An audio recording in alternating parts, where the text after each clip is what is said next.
A single drop of cognac trembled at the rim of a crystal glass seconds before it splashed onto snow-white linen and sent a tremor through Argento's hushed dining room. Victoria Kane, tech titan and Table 8's most feared guest, had just finished eviscerating a young server for mispronouncing saucisson, her voice sharp enough to carve marble. The next moment, Jack Harper, once a high school history teacher, now a waiter, stepped from the shadows of the pass. His apron was pressed, his jaw firm, and in his hand he held a half-empty wine bottle like a shield. "I won't serve your anger," he said low and steady. The words weren't loud, but they reverberated off the chandeliers and froze every conversation. In that heartbeat, power shifted, and the room collectively exhaled. For the first time in years, someone had found the courage to speak up. If you believe respect can topple the tallest towers, and that one brave voice can change the world, drop us a comment below and subscribe for the rest of Jack and Victoria's extraordinary journey. Jack Harper had been on his feet for 12 hours straight, weaving between gleaming tables and orchestrating the ballet of glasses and silverware with the precision of a conductor. In Manhattan's most exclusive steakhouse, every detail mattered: the exact temperature of the steak, the flicker of the votive candles, the perfect polish on every fork. Yet nothing in his dozen years of service had prepared him for Table 8, Victoria Kane's table. Moments ago, the young server had approached with the day's special, a house-made saucisson with heirloom mustard. The delicate sausage, cured for 30 days, was meant to be savored, its name whispered like a foreign prayer. But she had said it wrong, so season, and the rebuke was immediate. "If you can't speak with precision," Victoria had snapped, her voice resonant and cold, "why speak at all?" The laughter that followed was the collective echo of entitlement, and the boy had shriveled beneath it, retreating to the kitchen with tears glinting at the corners of his eyes. Jack felt his stomach drop. He recognized that look, the look of being voiceless in a world too loud to listen. He reached into his apron for a towel and covered his shaking hand, but he did not hesitate. Rising from the pass, he straightened his spine and walked forward through the corridor of tables.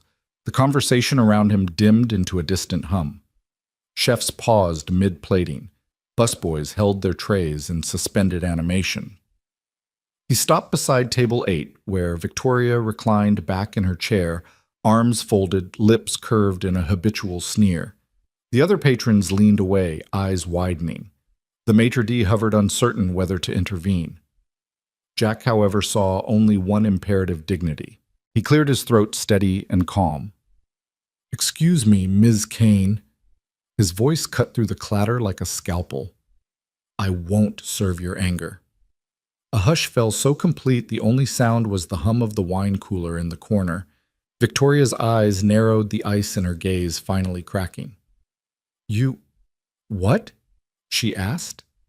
Though it wasn't really a question, it was a challenge. Jack did not wilt. He set the wine bottle, Cabernet from Napa, decanted exactly 20 minutes ago, on the table. He offered her the label to confirm its origin. "I'm not refusing to serve you," he said evenly. "I'm refusing to serve your anger." A murmur rippled across the room. Forks clinked against plates. The pianist halted mid-etude. Seated guests turned breath, caught in collective suspense. This was no longer about French sausage or medium-rare ribeye. This was about something far greater: respect. Victoria drew in a breath, voice low and measured. "You must think yourself very brave," she said, the faintest trace of amusement, or was it dread in her tone? "Or very foolish." Jack's expression softened. "Real bravery isn't measured by volume," he said. "It's measured by silence, by how long you let someone else's anger stand before you decide you deserve better." She stared at him, surveying every line of his face, as though gauging its worth. The guests watched too, leaning forward in their seats, as if they might miss the tipping point. Finally, Victoria straightened and removed her gloves, the black leather kind that were more accessory than necessity, and placed them on the table. "A toast?" Then she said, voice crystalline. She held up her wine glass. Murmurs rose in confusion. Jack lifted his glass in return. "To respect," he said, his baritone firm.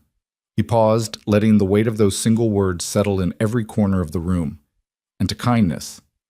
She clinked her glass against his without looking away. For a frozen instant, the world held its breath, and then exhaled. The pianist's fingers resumed their melody, soft and tentative at first, then swelling into a hopeful theme. Jack poured her wine hand steady now and set the carafe down with care. As he stepped back, the maitre d' gave a discreet nod, the unspoken permission that Jack had just rewritten the house rules. Back in the kitchen, Jack passed through the swinging doors to a chorus of hushed whispers. Head chef Marco raised an eyebrow but offered a respectful nod. Sarah Bennett, the owner, crossed her arms and said nothing, her silence a sign of both relief and apprehension. Jack wiped his brow and squared his shoulders. In the dining room, forks had resumed their work, but the air felt different, lighter, charged with possibility. Somewhere a customer lifted her wine glass to a companion. To the waiter she whispered, "Who taught us all a lesson?" And somewhere else, a hidden phone buzzed with notifications. The clip of Jack's stand was already heading toward virality. But Jack didn't know that yet. For him, this was simply one man choosing to protect another's dignity. A small gesture in a grand palace of privilege, but as moments like this tend to do, it would echo far beyond Argento's marble walls. The heat in Argento's kitchen always hovered just below the boiling point, but on that night, it felt volcanic. Jack Harper wrapped a damp towel around his hand and dropped it onto the stainless steel prep table, his gaze unwavering as Sarah Bennett's heels clicked across the tile. The dining room's crystalline calm had given way to an electric buzz, and now behind the swinging pass doors, the owner confronted her star waiter with fury burning in her sharp blue eyes. "Jack, do you have any idea who that woman is?" Sarah's voice was low but fierce, each word punctuated by a practiced restraint honed from years of balancing investors' stakes and Michelin-starred expectations. Jack swallowed, his throat suddenly dry. In the blast of heat lamps and sizzling reduction sauces, he felt the weight of Sarah's question, not just about Victoria Kane's orbit of wealth and influence, but about the fate of Argento itself. The whispers in the dining room had already begun. "She's worth more than this entire kitchen. Word is, she could shut us down with a single phone call." Sarah had every reason to worry. He took a steadying breath and met her gaze, chin tilted just enough to convey neither defiance nor submission, but absolute certainty. "I know who I'm raising my daughter to be," he said. The words fell like a drop of cold water in the stove's steam, snapping Sarah and the rest of the kitchen brigade to attention. Sarah froze mid-stride, the spatula in her hand, hovering over a pan of caramelizing onions. For a heartbeat, the only sound was garlic hitting butter. Then Jack's daughter's voice echoed in his memory. "Daddy, thank you for teaching me to stand up for people who deserve kindness." He didn't flinch now, and he wouldn't flinch later. "What exactly does that mean?" Sarah asked, her tone slightly less incendiary curiosity warring with anxiety. Jack exhaled slowly. "It means I won't let my little girl grow up believing that money and the power that comes with it gives people the right to humiliate others. She deserves better role models than that." He gestured back through the pass doors. Steam still swirled in the Argento kitchen when a soft buzz echoed from beneath the spice rack, a phone hidden in the pocket of the line cook's apron lighting up with notifications. No one had dared glance at it during service, but now, between plating lamb rack and wiping down countertops, curiosity snapped like a snare drum. The cook slid the phone to Jack Harper as if passing a grenade. Jack's brow furrowed when he saw the screen the moment he refused Victoria Kane's order. His calm, unwavering, "I won't serve your anger," had been clipped, uploaded, and tagged with #serve respect. His jaw tightened as the little counter spun 10,000 views, 50,000, 200,000. "I think we're trending," the cook whispered, voice equal parts awe and alarm. Jack's heart sank. He hadn't intended to become spectacle. He'd simply stepped forward because someone had to. But now a digital inferno was roaring to life, and Argento's polished hush threatened to crack under its heat. By the time the pass had cleared and the last soufflé left the oven, Jack's phone, pocketed behind the counter, had exploded with text alerts, colleagues cheering him, managers demanding damage control, and reporters begging for interviews. One message from an anonymous number taunted, "Enjoy your 15 minutes of fame, waiter boy." He set aside the phone and wiped his hands on his apron. Marcy's voice rose above the clatter of dishes being stacked for the dishwasher. "Jack, are you seeing this?" He shook his head. "Not here." Closing down the kitchen felt like walking through a storm. Investors and the board would call come morning. Headlines would blare about insubordination, property damages, and Yelp ratings in freefall, but all stars and fans and critics would fade. Come sunrise. Everything except the silent question that kept thumping in Jack's chest. Had he done right? His rooftop walk home cut through the hush of late-night Manhattan, neon signs winking against the dark. In his backpack, the solar system diorama, he and Mia had spent hours assembling glowing planets painted on styrofoam balls, papier-mâché rings, cotton ball moons jostled gently, waiting for their 8-year-old astronomer to wake tomorrow. Jack pulled his coat tighter, lungs cold but clear. Up the narrow stairwell to their Brooklyn brownstone, laughter spilled from the apartment above, neighbors unwinding after dinner. His own front door opened to a warm little world, Mia's sneakers tossed haphazardly by the sink, a stack of mismatched bowls drying on a towel. She hummed Twinkle Twinkle as she rinsed spoonfuls of yogurt off her plate hair, in a crooked ponytail, and her freckled face turned toward the tiny window. "Hey, kiddo," Jack said, slipping off his shoes and dropping his backpack by the doorway. Mia's head popped up, eyes bright. "You're late," she chided with mock sternness. "I was waiting for you." He knelt and ruffled her hair. "I got held up at work." "Vinegar or lemon juice?" she asked, holding up a bottle of dish soap in one hand and a sprayer bottle of vinegar in the other. He grinned. "Let's do lemon juice." "Your choice."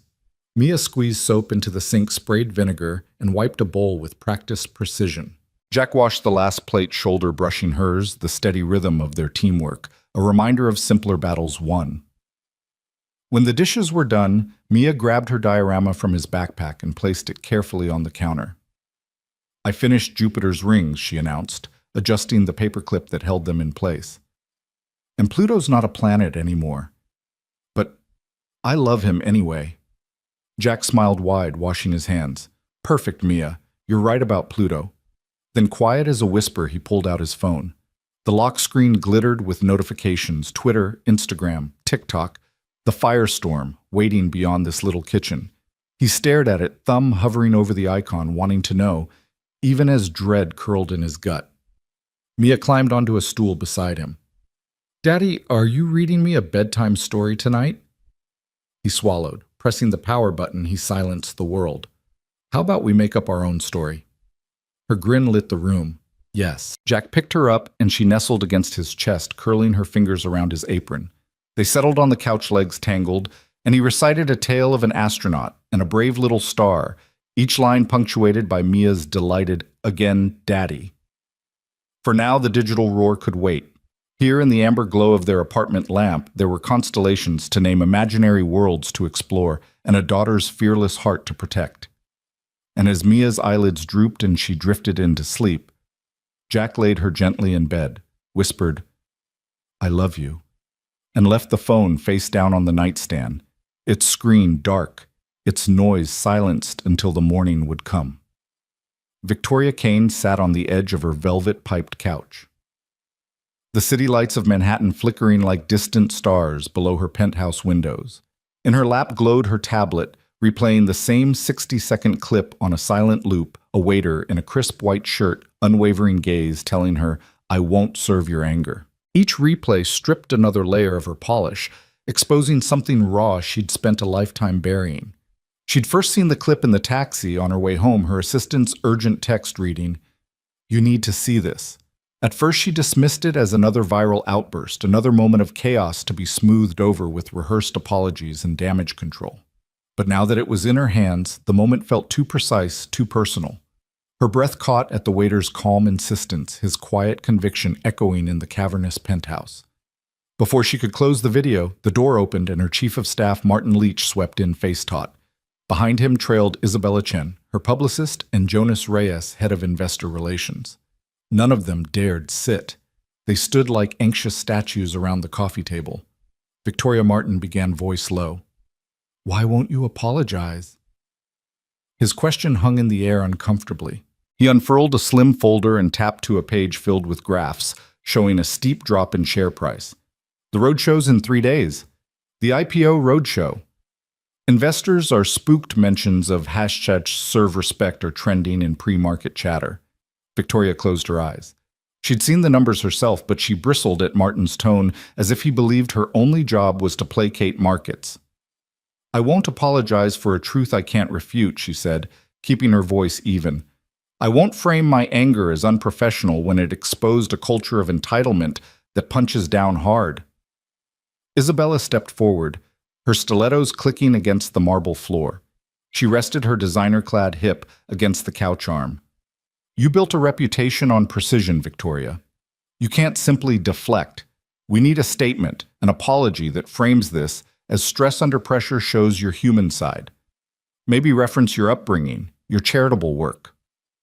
Charitable work. Victoria's own nonprofit was barely more than a tax write-off. She leaned forward, the city lights tracing the line of her jaw. "My parents didn't send me to boarding school to learn how to craft apologies for being called out. They taught me to build something worth defending." Jonas cleared his throat, stepping into the fragile space between them. "With respect, if your board loses confidence, we may have to discuss alternative leadership. The terms of the backing are clear. You need to manage public perception. Otherwise, the IPO valuation could drop 10% by the morning." Victoria's chest tightened. Jonas meant well, but his words felt like a noose tightening around her identity. She stood pacing a deliberate path across the plush rug. "Are we doing this because you believe in our mission, or because you're terrified of a few tweets I didn't come this far to collapse under social media pressure?" Martin exhaled so loudly that Isabella flinched. "The mission only matters if we survive long enough to fund it. Do you want investors to see a CEO who stands by her principles, or one who sacrificed the company on the altar of pride?" His gaze went hard. "I'm not asking for a betrayal of your values. I'm asking you to protect everything you've built." Victoria halted by the panoramic window, looking down at the grid of streets. In that moment, she felt the weight of everyone who'd trusted her. Her employees, her board, her investors, and the stranger in a restaurant who had reminded her she was human. She touched the glass. "I don't want to manipulate them," she said quietly. "I want to earn their trust back." Isabella clicked her tongue, flipping to her phone. "Trust is earned through action, not silence. We draft a public letter, admit excessive stress, promise a review of workplace conduct, commit personal reflections on leadership, humanize you beyond the boardroom." Victoria shook her head. "No spin, no consultants, no media script. I'll speak for myself once at a press conference. I'll answer questions, hard ones. Everyone else can read what they want, but I'm done outsourcing my voice." A hush fell. Martin studied her face, searching for a compromise. "That's bold, risky, but maybe it's exactly what the world needs right now." Jonas's phone buzzed another alert this time, a wave of sympathetic posts flooding in from unexpected corners. Tech founders, journalists, even a few of her major investors admitting they'd felt the sting of power behind the clip. Isabella leaned in, scrolling. "It's trending #real leadership now. The same clip is being shared as example of modern CEO accountability." Victoria exhaled and allowed herself a small, wry smile. "Let them share. I'll stand by what I said both then and now." She turned to each of them in turn. "Draft an all-hands announcement for tomorrow. I'll call a press conference at noon. No flattery, no euphemisms. I'll talk about anger, respect, and the culture we're building here, and then I'll lay out a plan for how we do better." Isabella nodded, relief and fascination mingling in her gaze. "I'll prepare the talking points, but expect curveballs. The press will test your resolve." Victoria stood a moment longer, heart pounding with adrenaline, not the heady thrill of victory, but that steady pulse of integrity. "I'll take the questions. Let's show them leadership isn't a scripted act. It's a hard conversation." Jonas's face softened. "It takes courage to walk into that fire."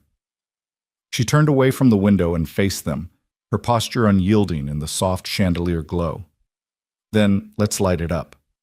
That night, Victoria stood alone in her marble-clad bathroom, the clip still paused on her smartphone's screen.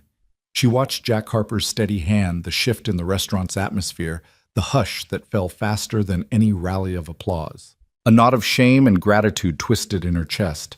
She unlocked her phone, hesitated, then tapped the video's share icon. Not to spread scandal, but to send it to one person. Miles Carter, a reporter who had covered her company since its inception. "I will answer for this tomorrow. Watch live at noon. VK." Below it, a draft of her speech glowed in a note. I was right to expect respect. I was wrong to withhold it. Today I choose vulnerability over vanity. She read the words, feeling their weight, knowing they were inadequate, but they were hers.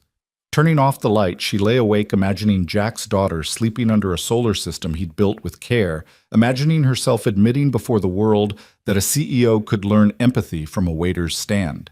The city hummed beyond her window, unaware that true change had already begun in the humble defiance of dignity and in the choice to confront one's own reflection without flinching. Victoria Kane stepped through Argento's polished mahogany doors like any other patron, but tonight the hush that greeted her felt different. Not the reverence reserved for her name, but a cautious curiosity. She wore no designer gown, only a tailored black coat over a simple silk blouse and dark trousers. No flanking aides, no whispered introductions. Just her. The maitre d' paused mid-step, then inclined his head. "Miss Kane," he murmured, and led her through the candlelit expanse past tables where silverware gleamed like starlight to a quiet alcove near the back. Jack Harper stood at the threshold, apron replaced by a crisp white shirt and tie. His salt and pepper hair was neatly combed, his posture relaxed but alert, as if he'd been waiting all evening. When their eyes met, the tension from their first encounter melted into something softer, an unspoken agreement that this was neither a confrontation nor a performance, but an invitation. "Good evening," Jack said, voice low and warm. He gestured to the table set for two, the linen perfectly pressed, the flicker of a single taper casting dancing shadows on crystal and china. "Good evening," Victoria replied, slipping into her seat. She paused, letting the moment stretch. The distant hum of cutlery and muted conversation felt miles away, as though time itself had softened. Jack drew a bottle of red from a side table. "May I?" he asked, offering her the label. It was a modest vintage, a wine he'd recommended to her team months ago, a bottle she'd never had the chance to try. She nodded, and Jack poured the first glass with careful reverence, the dark liquid catching the candlelight like liquid garnet. They sipped in silence, each tasting more than tannins and oak. Victoria set her glass down and met his gaze. "Thank you for seeing me," she said quietly. Jack inclined his head. "Thank you for coming." He placed a salad before her, farmer's greens with shaved fennel citrus segments and toasted almonds. "I thought you might appreciate something light," he said. She nodded and took a delicate forkful. The crisp sweetness of grapefruit and the sharp bite of fennel seemed to unlock something, and Victoria exhaled softly. "You know," she began, her voice steady but intimate, "I've spent most of my life hiding behind precision, perfect pitches, flawless execution, measured responses. I built every fortress I could, convinced it protected me. But that night," she paused, tracing the rim of her glass. "When you refused my anger, I felt those walls crack." Jack watched her expression open. "It wasn't anger I refused," he said. "It was disrespect. And I recognized the fear behind it." She studied his face, surprised at how gently he held her truth. "I've been running from fear forever," she confessed. "Fear of being seen as weak.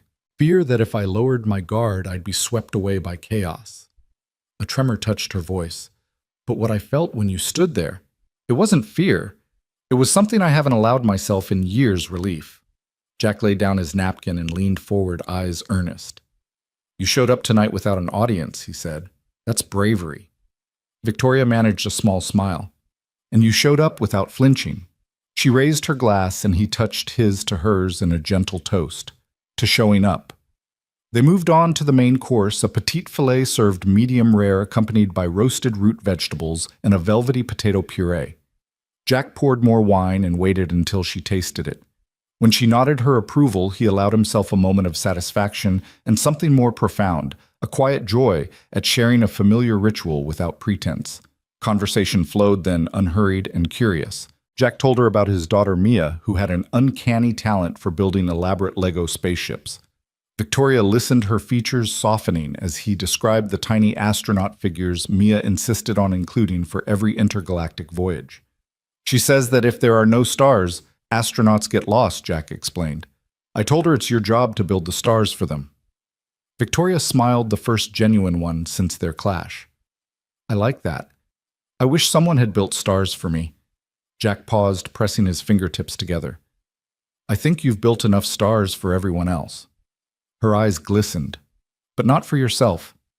The candle flickered between them as Victoria exhaled. I've spent so long rescuing my company, my investors, my reputation. I forgot what it felt like to be rescued by a simple act of kindness. She sipped her wine. Tonight feels like a rescue. Jack's warm gaze held hers. You deserve kindness. She studied him for a moment, letting the words settle. Outside, the city pulsed with bright ambition. Here she felt something deeper: compassion, without expectation, respect without calculation. Over dessert, a shared plate of dark chocolate mousse and fresh berries they unearthed, memories softened by time.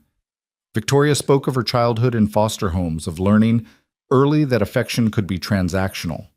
Jack listened, offering no cliché consolation, only presence. Interne spoke of his years teaching ninth-grade history before life rerouted him to the service industry to support Mia's treatment during her mother's illness. Victoria's empathy deepened here, was a man who had carried profound loss without a shred of bitterness.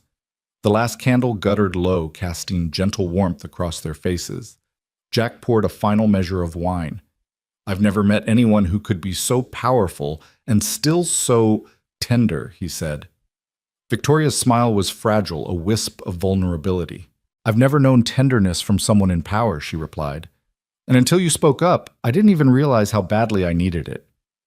They sat in companionable silence, the unspoken understanding binding them together, two survivors who had each fought silent battles deeper than any corporate conflict or restaurant altercation. In the hush, they found common ground: dignity, respect, and the courage to dismantle their own defenses. When the check arrived, Victoria reached for her wallet, instinctively, then paused. Jack caught her hand.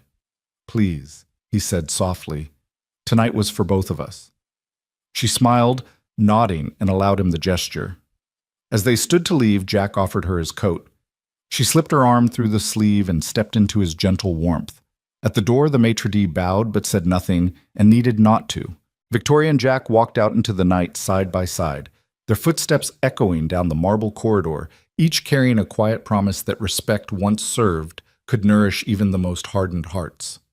The sun lingered low in the sky, painting Central Park's winding paths in molten gold, as Victoria Kane slipped away from the city's ceaseless hum. She'd promised herself a walk, just 10 minutes of quiet, but here, surrounded by rustling leaves and distant laughter, she felt the weight of her penthouse, her boardroom, and her mistakes begin to lift. Up ahead, a cluster of children darted between swings and slides, their shouts of joy echoing like music. One little girl in a pink jacket raced toward the jungle gym too fast, her foot catching on a protruding root. She pitched forward, and Victoria's breath caught.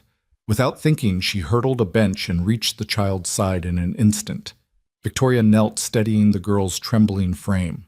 Hey there, she said gently, brushing a strand of hair from the girl's forehead. You okay? That was quite a tumble. The child's face wrenched in tears, bottom lip quivering. For a moment, Victoria allowed herself to be simply the woman with soft hands and kind eyes, a role she hadn't played in years. I've got you, she whispered, lifting the girl into her arms. The little body flopped against her shoulder, and Victoria felt a fierce surge of protectiveness she hadn't known she was capable of. Victoria. A voice called out, crisp but warm. Jack Harper emerged from behind a grove of oaks, a brown paper grocery tote slung over his shoulder. He hurried forward, concern etched on his face. I thought I heard... He stopped when he saw the child in Victoria's arms, her cheek pressed against Victoria's coat. Is she hurt? He asked. Victoria straightened gently, rocking the girl. I don't think so, she said, voice soft, just shaken. The girl sniffled, reaching up to wipe her eyes on Victoria's sleeve. Sorry, Mommy, she whimpered. Jack knelt beside them. Hi there, he said gently to the child, noticing her pink boots scuffed with dirt. I'm Jack. That was quite a fall. He offered his hand and the girl grasped it, peeking at him with wide, cautious eyes. Victoria handed the girl to Jack and stepped back. Thank you, she said, voice catching in her throat. Jack smiled as he tucked the grocery bag under his arm and stood the child clinging to his fingers. No thanks needed, he said. You did the right thing. He turned to the girl. Let's Let's sit on that bench and see if you'd like a bandage or maybe a little apple. The child nodded, and Jack led her gently toward a nearby bench. As Jack settled her on the bench and began rummaging in his tote for a small first aid kit, Victoria watched a warmth blooming in her chest. Without her designer suit, without her boardroom veneer, she felt oddly out of place and profoundly connected. Jack looked up and caught her eye. "Want to join us?" he called over, offering her an apple from his tote. The girl shook her head, but Victoria stepped forward, accepting the fruit. She sat beside Jack, who tore a slice and handed it to the little girl. "Her name's Emma," Jack said, glancing at Victoria. "She's 8 just like Mia." His voice softened with that mention, and Victoria realized the depths beneath his calm compassion. "My daughter's Mia too," Victoria found herself saying, surprising them both. 8 years old. Jack's eyes widened in recognition. "Of course you told me about her." He offered her a half apple. She nodded gratefully, taking a careful bite. For a few moments, they simply shared the bench, Jack with Emma, perched on his knee, Victoria beside him, peeling her apple slice. The late afternoon light settled around them, turning every stray leaf gold. Finally, Emma hiccuped. Jack wrapped a bandage around her scraped knee.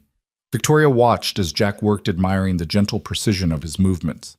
When he was done, he pressed a tiny kiss to Emma's forehead. "All set," he said. Emma's tears had dried, replaced by a small, triumphant smile. Victoria leaned forward, extending her hand. Emma took it, inspecting the fine lines of Victoria's palm as if it were a new map.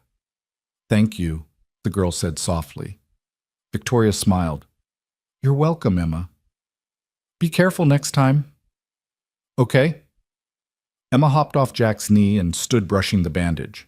"Okay." She ran to catch up with 2 girls who had been watching from the swings, their faces alight with admiration. As Emma disappeared, Jack let out a breath. "She's brave," he said, packing the first aid kit away. Victoria nodded. "She reminded me how it feels to be taken care of." She looked at Jack, eyes earnest. "I've been so focused on controlling everything, I forgot what it is to let someone else step in." Jack studied her. "We all need help sometimes." He hefted his grocery tote. "Speaking of which, I better get home. Mia's making a solar system for school. Venus is supposed to be purple, you know." Victoria laughed. "Purple Venus?" "Of course." He offered her the grocery bag. "Want to walk back together? I've got extra snacks in here if Emma's friends got hungry." She hesitated, then accepted. Together they rose from the bench lungs, filling with the sweet, crisp air of early evening. Victoria tucked a loose strand of hair behind her ear and fell into step beside him on the winding path. Jack swung his tote casually at his side. "I never took my daughter to this park," he confessed. "We always stuck closer to home." Victoria glanced at him, curious. "Your wife? Did she like parks?" Jack's expression grew distant for a moment. "She loved them. She used to push Mia on the swings until she was dizzy. Then they'd lie in the grass and point out shapes in the clouds."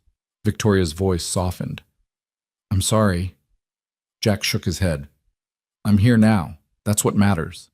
They walked in companionable silence, the crunch of gravel underfoot and the distant call of a street musician blending into a gentle soundtrack. As they reached the park's edge, Victoria paused. "Thank you," she said, voice low. Jack turned. "For what?" "For reminding me how to care." He cocked an eyebrow. "I thought we were the reminder." He nodded toward the path ahead. "Come on. Purple Venus awaits."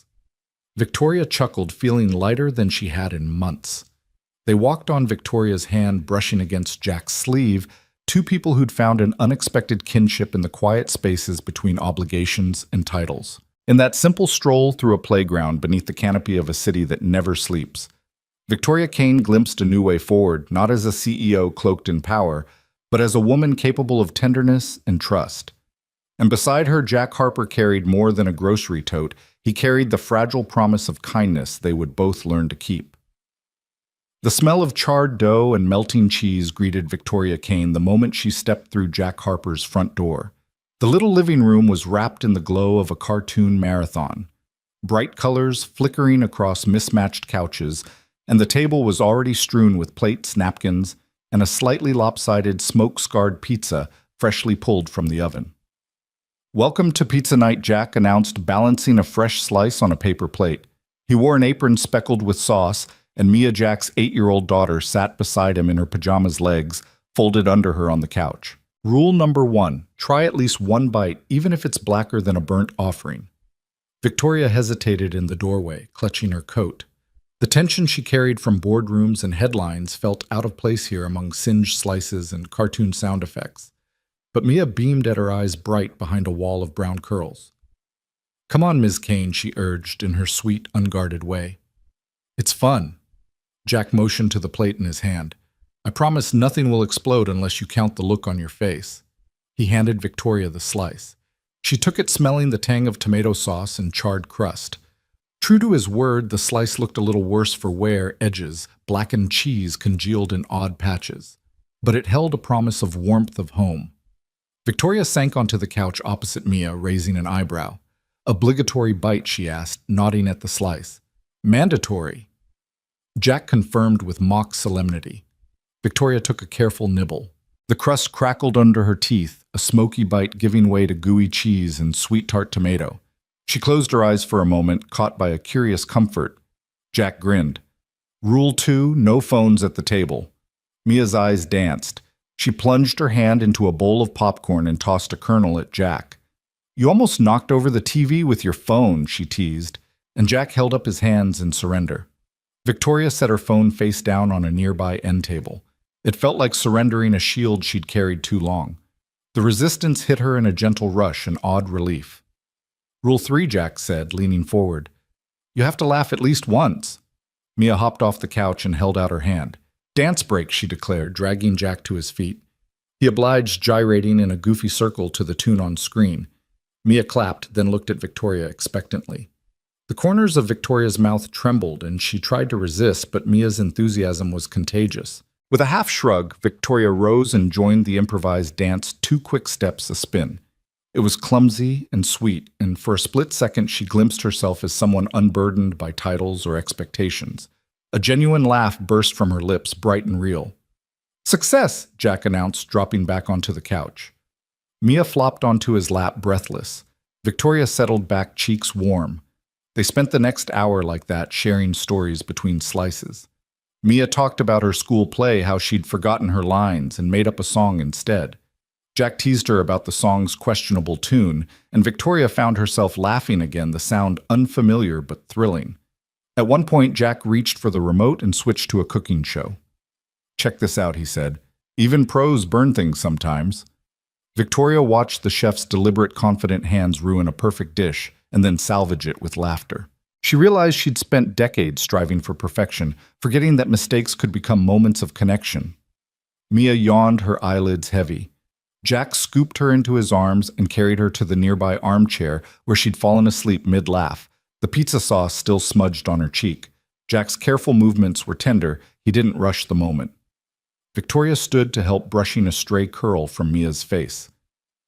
"She's exhausted," she murmured. Jack nodded. "Pizza night takes its toll."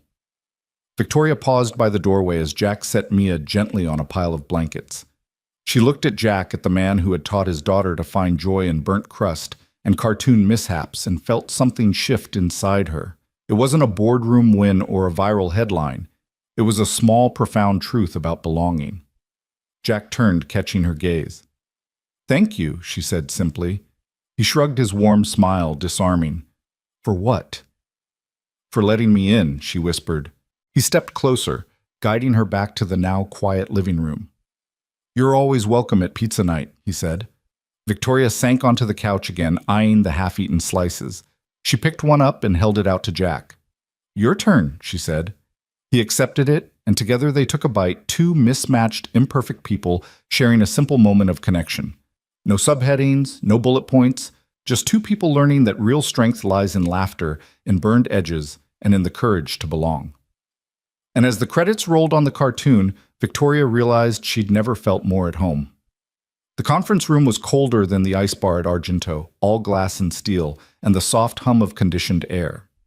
Victoria Kane's heels clicked against the polished floor as she took her seat at the head of the table. 10 faces greeted her, board members, advisors, and half a dozen worried-looking investors whose furrowed brows spoke louder than any protest. The afternoon light slanted through floor-to-ceiling windows, painting streaks of gold across the uptown skyline. But inside, the mood was anything but bright. Margot Levine, her newest board member and former CFO of a major hedge fund, cleared her throat. "Victoria, your viral incident has tanked our sentiment scores. We've had 2 major clients pause contracts and multiple analysts downgrade our outlook. You need to go public with a sincere apology crafted by PR delivered on camera. It's the only way to steady the ship." Victoria listened, pen untouched in her hand, as the room's tension coalesced around her like a storm cloud. Nick Haynes. Her VP of Operations exchanged anxious glances with the legal counsel. One by one, they tapped keyboards, shuffled papers, adjusted ties, agitated rituals of the corporate world. When Margot paused, Victoria's lips curved into a calm, deliberate smile that registered on no sentiment chart. "Thank you for outlining the scenario, Margot," she said, voice pitched low enough to command the room's full attention. "But I'm not here for damage control." A ripple of surprised murmurs rose. The lead investor, a man named Carter Sinclair, leaned forward. "With respect, Victoria, that's exactly what we need. A course correction, a statement acknowledging poor judgment, and moving on." Victoria allowed her gaze to pass over each person at the table as though cataloging their doubt. Then she folded her hands on the sleek surface. "I understand the impulse," she began to package this into an apology tour, "but I refuse to lead with words that ring hollow. My rant in that steakhouse wasn't born from bravado. It was a breakdown of empathy in me that I can't pretend didn't happen." A frown flickered across Carter Sinclair's face. "So you won't apologize?" "I'll apologize," Victoria said, her tone sharpening, "but not in the way you prescribe. I won't stand in front of a camera reading a script designed to mollify headlines. Instead, I intend to rebuild trust, one human at a time." The room fell silent. A flush of outrage surfaced on Nick's cheeks. "Victoria, with all due respect," he said, voice tight, "that approach will take years. Our stock can't wait for a grassroots redemption." Victoria's eyes flashed. "It doesn't have to be slow or sentimental. It simply has to be authentic. Starting tomorrow, I'm personally visiting our top 10 clients, not to smooth feathers, but to listen. Then I'll be in our tech labs partnering with engineers to mentor the next generation.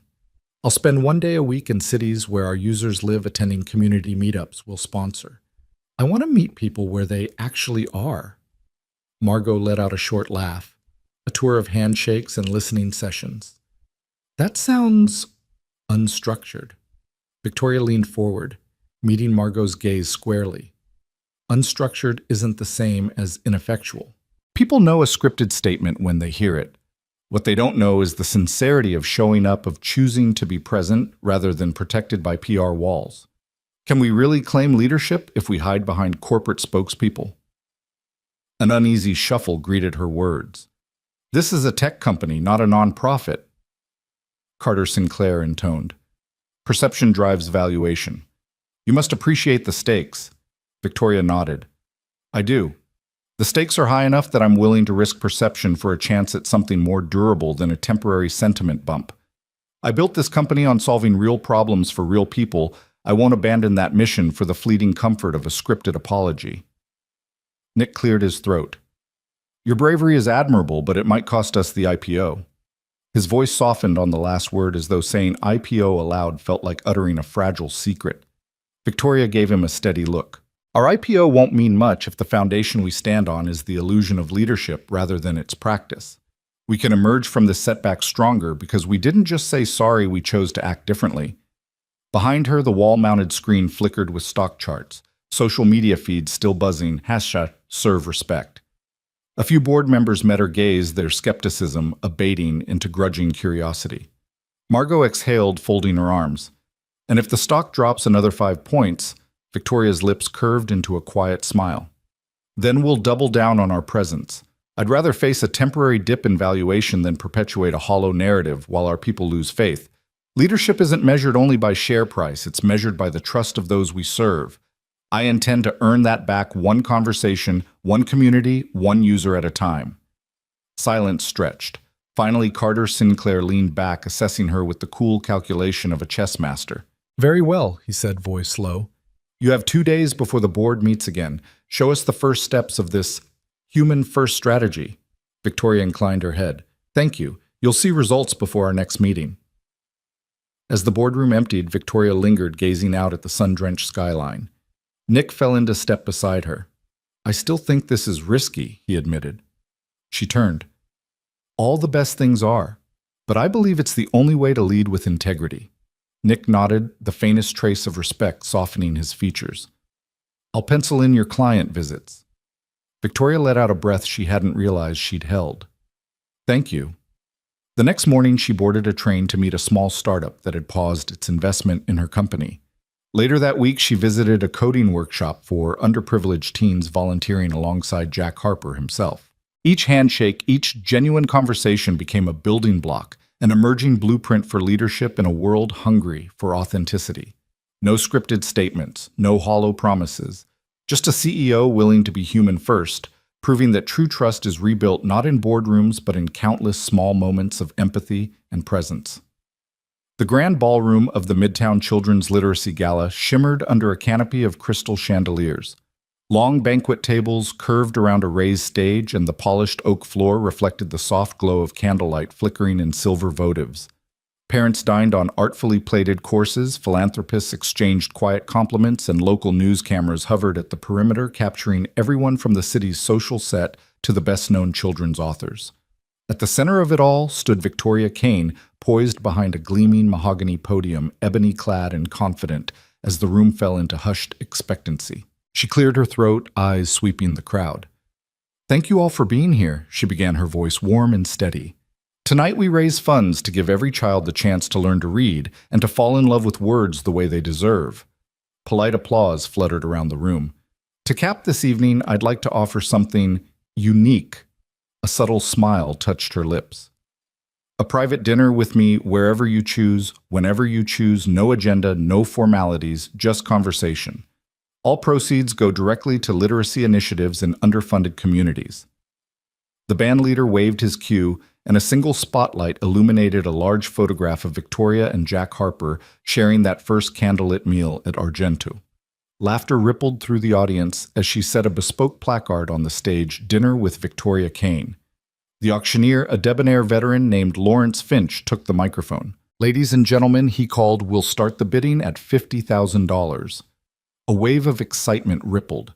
Hands shot up around the room, tuxedoed financiers, well-heeled art collectors, board members looking to burnish their own philanthropic sheen. 70,000, 90,000, 100,000. Each bid was met with applause, the numbers climbing like fireworks trailing across the night sky. Meanwhile, Jack stood against the far wall, framed by a towering floral arrangement. His crisp white shirt was hidden beneath a dark overcoat, his salt and pepper hair slicked back.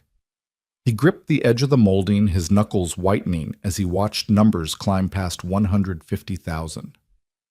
A hush fell as a wealthy hedge fund manager's bid of 200,000 resonated in the rafters. Just then, Jack stepped forward, navigating polished tables to reach the front. At the podium, he nodded respectfully to Lawrence. 250,000, he said softly, but clearly, his voice carrying across the marble expanse. A stunned murmur swept the crowd. The hedge fund manager's hand froze midair. The auctioneer adjusted his glasses, scanning Jack's face. "Sir," he began. Jack took a breath. "I'll give $250,000. And my philanthropy isn't a facade. I guarantee every cent goes directly to the children's reading programs." A ripple of incredulous applause followed. On the stage, Victoria's eyes widened before she smiled, a genuine blend of surprise and gratitude. The room erupted as Jack sealed the bid. Cameras flashed, capturing the improbable moment, a waiter in plain clothes outbidding the city's wealthiest. Tears welled in the eyes of volunteers at the front table. Parents hugged their children. For a heartbeat, the veneer of high society cracked wide, replaced by a shared recognition of something real. After the applause died down, Victoria stepped up beside Jack. She offered her hand, and he accepted, raising it gently as the crowd cheered. Her voice broke the warmth. "I am humbled, and I want everyone here to know your bid isn't just money. It's a stand for respect, dignity, and belief in every human story." She turned to Jack. Thank you for reminding us that genuine generosity isn't about photo ops or headlines. It comes from the heart. Jack nodded, swallowing a lump of emotion. He'd used the life insurance payout meant to secure his daughter Mia's future savings from his late wife's policy to make this moment possible. He'd never spoken of those savings aloud. Tonight, their silent sacrifice was finally given purpose. He whispered to Victoria, "I want to ensure that children whose parents can't afford books still grow up seeing stories as windows, not luxuries." Around them, guests wiped tears from their cheeks. Reporters jostled forward for a statement. Social media influencers live-streamed scenes of raw humanity. In that floodlight of attention, Jack and Victoria stood shoulder to shoulder, two strangers from different worlds bound by shared conviction. Later, as the gala wound down, volunteer teams collected checks, tallied totals, and scheduled book distributions. Outside, the night air was brisk, but inside, hearts were warmed by the promise of thousands of new readers. Jack slipped away with Victoria to a quiet corridor. She rested her hand on his arm, voice low and sincere. "You did this not for glory, but for kids." "I've never been prouder." Jack managed a weary smile. "I just couldn't let tonight be another charade. Nobody should ever have to bid for respect." Behind him, the grand doors closed against a surge of well-wishers and photographers, leaving them alone in that empty hallway, the echoes of the evening's triumph still vibrating in the marble walls. As they parted ways beneath the soft glow of an exit sign, Jack knew that his gesture had done more than raise funds. It had grounded a CEO's empathy, reminded a city that generosity is measured in moments of authenticity, and shown every child that respect and a good story was worth more than any price tag. He walked into the night, his faith in humanity renewed by the knowledge that sometimes the simplest act of kindness can change every life in the room. The morning headlines felt like cold rain. As Jack Harper turned on his phone over coffee at the diner counter, every screen was ablaze with the same accusation: Kane Harper PR plot exposed. Beneath the glossy photos of last night's gala, a tuxedoed Jack shaking hands with Victoria Kane. The bidding paddle still gleaming in his hand ran a tidal wave of skepticism.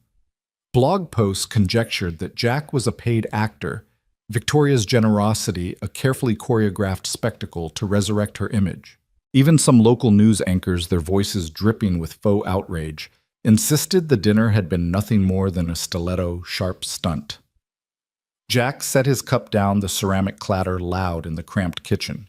Behind the counter, Sarah Bennett wiped down the espresso machine, her brow tight with worry. "They've even dug up your old teaching credentials," she muttered, "saying you quit under mysterious circumstances." He shrugged, drained his coffee, and offered a half-smile. Let them talk. But the whispers followed him through breakfast service, curling around tables like steam. Patrons shot sidelong glances. Some smiled encouragingly, but others watched him as if expecting him to break character at any moment.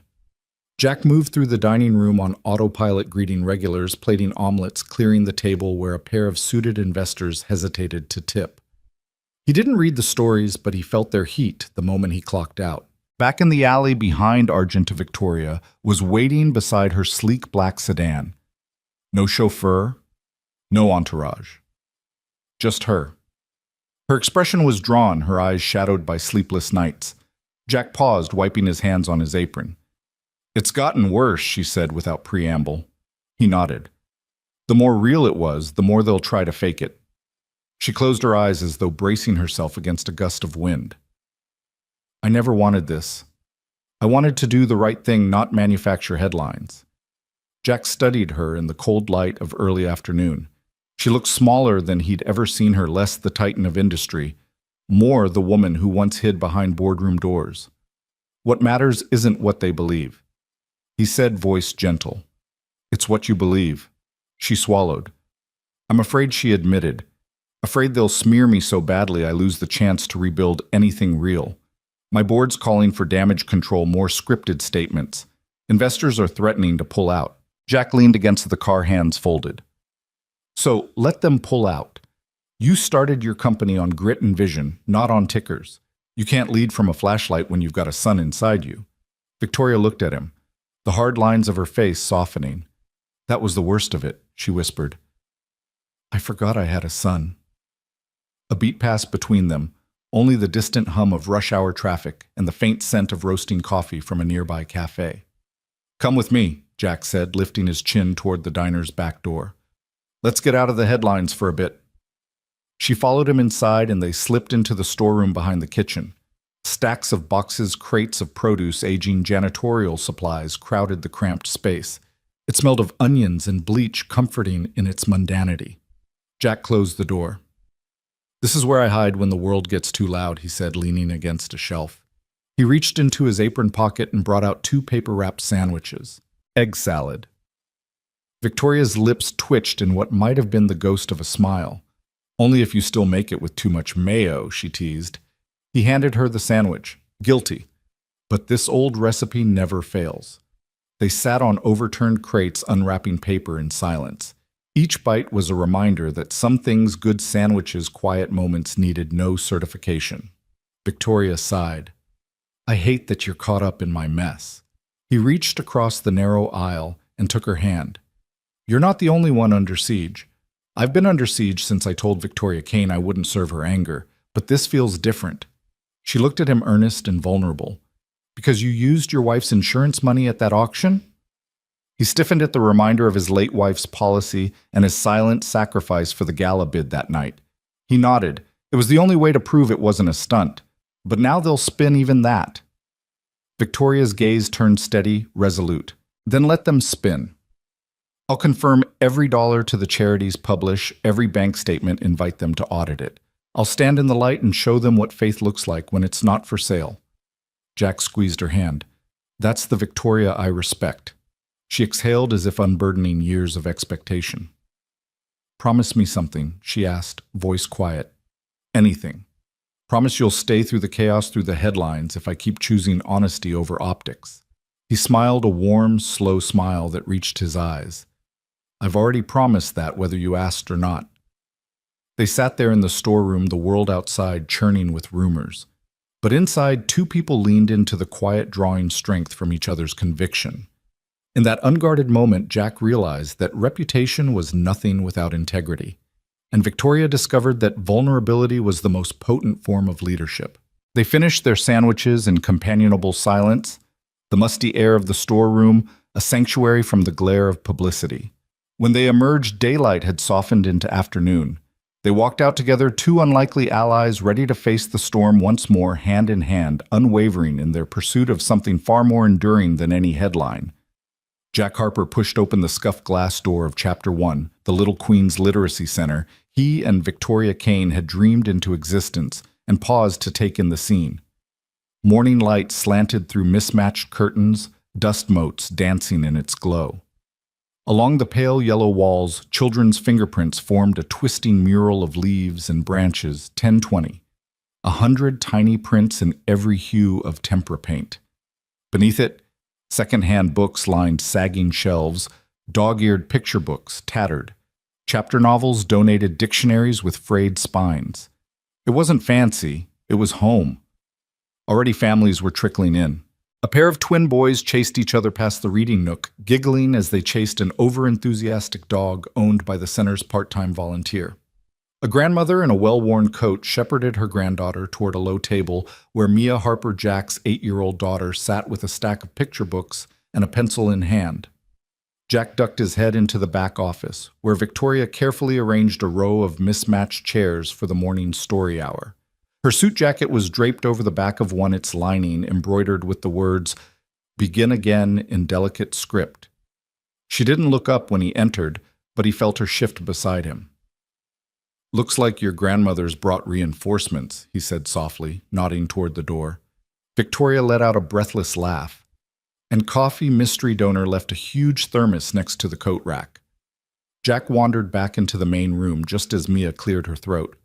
He crouched by her side. "Ready," he murmured. Mia looked up, her dark eyes bright with the seriousness of a child who knows her audience. "Yes. Today I'm reading The Little Engine That Could." She picked up the battered book, its title printed in curling letters across the cover. She turned 3 pages with careful fingers, then began, I think I can, her voice small but unwavering. Parents settled onto beanbags and folding chairs, and even the dog sat with surprising dignity at their feet. The twins scampered back, plopped down beside a young mother who held them close. In the back, Sarah Bennett Jack's former boss at Argentu whispered the familiar refrain of pride. "That's his girl." Victoria knelt at the front, her arms wrapped around her knees. She closed her eyes and Jack saw her shoulders relax. She listened as if each word Mia spoke was a gift. When Mia reached the triumphant end, I thought I could, the center erupted in gentle applause. Jack joined in, sweeping his gaze across faces filled with hope. After story hour, Mia bounded over to her father and planted a kiss on his cheek. "Did I do okay?" she asked. "You were perfect," Jack whispered, tousling her hair. Mia beamed. Victoria stepped forward, a warm smile lighting her face. "Jack, the twins want you to read next." He exchanged a glance with Mia, permission granted, and took the stage. He opened one of the donated chapter books, a well-worn mystery novel, with illustrations of magnifying glasses and dusty footprints. He read a few paragraphs about a clever young detective, his voice low and animated. The children leaned in, enraptured. As the morning wore on, the center filled with the soft hum of community. A father coached his son through sounding out CAT. A grandmother sketched pictures in a coloring corner. A new immigrant mother practiced English phrases with another volunteer. Somewhere behind the shelves, a handful of soccer coaches had repurposed the storage closet into a makeshift meeting room, planning weekend tutoring sessions. Jack traded places with Victoria for a moment. She guided a family through the donation process, one hardback book per person, please, and accepted each gift with genuine gratitude. A little girl shyly handed over her favorite bedtime story. Victoria knelt, accepted it with a gentle thank you, and they shared a proud smile. Jack watched her, thinking how far they'd come. Not long ago, Victoria sat behind a conference table in a penthouse, cold and unapproachable. Now she knelt in the dustiest corner of a former hardware store, laughter in her eyes. During a lull, Jack found Sarah tending the coffee station mugs stacked crookedly on a folding table. "You see how she took to this?" he asked, nodding toward Victoria, who was reading aloud to two small siblings. Sarah nodded, cradling a steaming cup. "I never thought I'd see her read to kids. She's changed." Chapter 1. Right? Jack tapped the sign hanging crookedly by a nail. "Every beginning needs a first chapter." Sarah smiled, her eyes misting. "It's a beautiful start." Outside, the afternoon sun warmed the stoop. A new family arrived, a mother and two children who spoke little English. Victoria stepped out to greet them. Jack joined her. She knelt in the dirt beside the mother, using simple words to explain what they did here: reading, writing, belonging. The children's faces brightened, and soon they came inside to find books in their own language. Jack leaned back against the doorframe, heart full. These were voices that had no place at Argento's polished tables, but found a home here. He glanced at Victoria, who rose and dusted off her jeans as she led the family inside. They moved through the center as equals, hand in hand, not CEO and waiter, but two people building something new. By late afternoon, the center emptied, save for a small circle of volunteers finishing cleanup. Jack and Victoria sat on the front step, sipping lukewarm coffee from chipped mugs. Mia lay on a blanket, curled up with a picture book already halfway to dreamland. The fingerprint mural glowed behind them in the fading light. Victoria sighed a slow, contented breath. "I didn't realize how much I'd missed this," she said quietly, leaning back on her elbows. The smell of old books, the sound of someone learning for the first time. Jack wrapped an arm around her shoulders. "This place needed you, and you needed this place." She leaned into him. "I'm starting to believe that." They sat in companionable silence, the everyday noise of the city softened by distance and purpose. As the sun dipped low, it painted the mural in warm golds and reds. Jack thought of how a single stand in a Manhattan steakhouse had set all this in motion, how courage can echo far beyond the moment it's spoken. Mia stirred on the blanket and lifted her head. "Daddy, can we read one more story tomorrow?" she asked sleepily. Jack smiled and kissed her forehead. "Every day, kiddo, every single day." Victoria reached down to tousle Mia's hair. "And I'll be there too, I promise." Mia closed her eyes, comforted by the promise. Jack took a last look at Chapter 1, at the fingerprints, the books, the scattered crayons on the floor, and felt a surge of pride.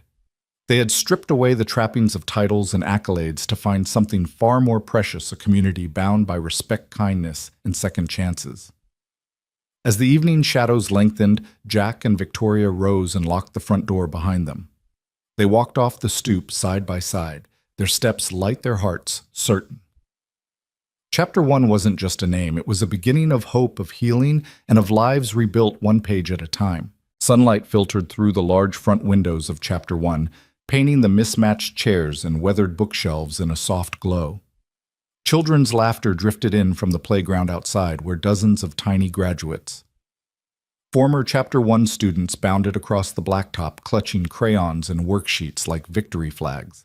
Inside, volunteers bustled, setting up folding tables draped in white cloth upon which lay trays of simple refreshments, lemonade in mason jars, homemade cookies, and fruit skewers. Jack Harper stood at the center of the room, heart pounding with anticipation.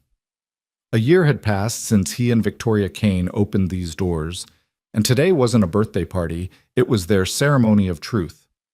Every inch of the room bore witness to the year's journey, the fingerprint mural stretching across one wall, each print a promise. The low bookshelf groaning under donated tomes. The well-worn Chapter 1 sign still hanging crookedly above the entry. 10 minutes, Jack murmured, checking his watch. He smoothed the folds of his button-up shirt and glanced over his shoulder. Victoria stood near the tapestry frame, dark hair pinned back, wearing her simple silver phoenix pin, the symbol he had given her just weeks after the center's opening. Her eyes met his bright with 1,000 unspoken memories. He caught Victoria's hand as the final families trickled in, single parents in work uniforms. Grandmothers with shopping bags slung over their shoulders. Children in hand-me-down jackets paused at the doorway. They all found seats facing the blank tapestry canvas that would soon be their collective testament. Marcy, their steadfast volunteer and former manager, tapped Jack lightly on the shoulder.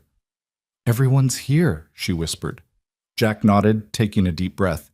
He stepped forward, shaped his resolve into steady calm, and raised one hand to call the room to order. The murmurs settled, and the scattered clatter of chairs ceased like ripples fading from a pond. "Welcome, everyone." Jack began, voice warm yet unwavering. "A year ago, our walls were bare, our shelves empty. Most of us didn't even know where to start. But we made a promise to show up. Every day, through mess and mistake, through triumph and tumble, we showed up." Soft applause greeted him. He let it die down, letting the weight of the word "show up" settle in the hush. Then he turned toward Victoria, extending a small black velvet box. "Victoria Kane," he said, his voice firm with gratitude and awe, "you believed in this center before it had a single child's smile inside it. You risked everything, your title, your comfort, to build something real." He opened the box to reveal a delicate pin in the shape of a rising phoenix, its wings curved in mid-flame. "For you, a symbol of rebirth through courage." Victoria's breath caught. She reached out with trembling fingers to accept the pin, the metal cool against her skin. As Jack fastened it to her lapel, the room seemed to exhale in unison. Victoria's eyes shone with tears. "Thank you, Jack," she said, voice thick. She stepped forward and with careful hands slipped another gift onto him, a hand-stitched belt in deep midnight blue, its leather center embossed with the words, "Honor through healing." It was a belt unlike any martial arts ribbon, no rank, no hierarchy, just a circlet of respect and compassion. Jack slid it around his waist, pulling the laces snug. The room broke into heartfelt applause, not for a successful fundraiser or polished speech, but for two people who had chosen authenticity over acclaim. Victoria cleared her throat and Jack fell silent. She motioned toward the tapestry.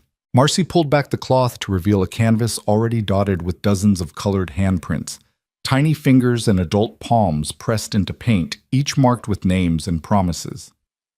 "I will listen. I will forgive. I will not walk away." Adjacent were vows scrawled in bright marker. "I show up even if I'm scared. I choose kindness over fear. I will read to you." Victoria's voice, steady now, carried across the room. "This tapestry is our living record. It isn't about perfection, but presence. Every print here represents a moment someone chose community over comfort, And that right there, that is our greatest achievement. A hush fell as families traced their hands over the prints.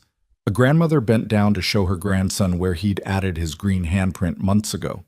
Across the room, a teenager in a volunteer shirt traced his own silhouette, a shadow no longer anonymous. Jack spotted Mia shyly pressing her small palm next to her father's, her eyes shining with quiet pride. Tears glistened in more than a few eyes. No politicians had spoken here, no corporate logos glared from the walls. This was raw humanity, a celebration of simple promises kept. Jack stepped forward again. Thank you all for trusting this space with your stories, for believing that respect can rebuild worlds. He scanned the faces that had once felt lost and now brimmed with possibility. Our work isn't done. Every day is a new beginning, but today we honor how far we've come and the courage it took to begin again. As the final echoes of his words faded, the children in the back rushed forward, reaching out to press fresh handprints beside the older ones. Volunteers passed out paint laughter, skipping across the floor. Parents helped toddlers dip fingers, wiping them carefully and guiding them to the canvas. Each new print added to the tapestry's vibrant story. Victoria and Jack stood side by side, watching. No need for grand speeches, this was celebration enough. They held hands, hearts beating in unison, because they knew that every handprint, every promise was proof respect and compassion could spark transformation far beyond a single room. When the sun dipped low, streaking the mural with golden light, the ceremony of truth drew to a close. No certificates were issued, no titles were reclaimed. But as families drifted into the joyful chaos of paint-smeared palms and heartfelt embraces. Chapter 1 lived up to its name. The first chapter of a story written by courage, kindness, and the unwavering decision to show up day after day, inked in color, bound by the simple power of a hand extended.